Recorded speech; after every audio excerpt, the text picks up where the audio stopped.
یہ پاکستانی معاشرے کے مڈل کلاس افراد ہیں۔ ملک بھر میں لاک ڈاؤن کے باعث جہاں لوگ صرف ضرورت کے تحت باہر نکل رہے ہیں، یہ لوگ لاک ڈاؤن سے متاثر اپنے ہم وطنوں کے لیے دن رات محنت کر رہے ہیں۔ کراچی سے خیبر تک جماعت اسلامی اور الخدمت کے کارکن اور رضاکار اپنی قیادتوں کے ساتھ عوام کے دکھ درد میں شریک ہیں۔ نارتھ کراچی کی جامع مسجد الہدیٰ میں بھی سفید پوش اور حالات سے متاثر طبقے کے لیے میگا راشن سینٹر قائم کیا گیا ہے، جس کا افتتاح جماعت اسلامی کراچی کے امیر حافظ نعیم الرحمان نے کیا۔ انہوں نے کہا کہ ہمارے پاس کوئی حکومتی اختیار نہیں، مگر اپنے بہن بھائیوں کی امداد کے لیے جو کچھ بھی ممکن ہوا ہم کر رہے ہیں اور انشاءاللہ اس سے بڑھ کر کرتے رہیں گے۔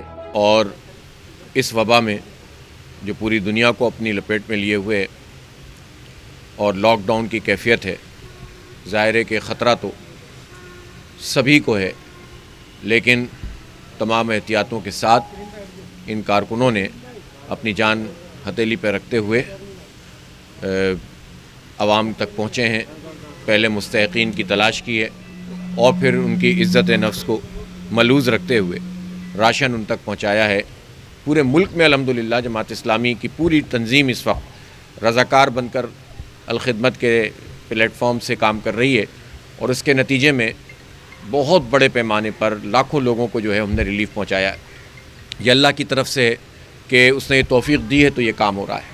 جماعت اسلامی ضلع شمالی کے امیر محمد یوسف نے کہا کہ یہ mega centre north Karachi, new Karachi, Gulshan Maymar, Taiser town, Surjani town, گڈاب، احسان آباد اور ملحقہ علاقوں میں مستحق اور سفید پوش طبقے میں راشن کی ترسیل کے مرکز کے طور پر کام کر رہا ہے۔ اپنے حصے سے زیادہ بڑھ کر کام کرنے والے یہ نوجوان اور بزرگ معاشرے کا جوہر ہیں۔ اپنی قیادت کے ساتھ شب و روز محنت کرنے والے یہ رضاکار صرف اللہ سے اپنے اجر کے طالب ہیں۔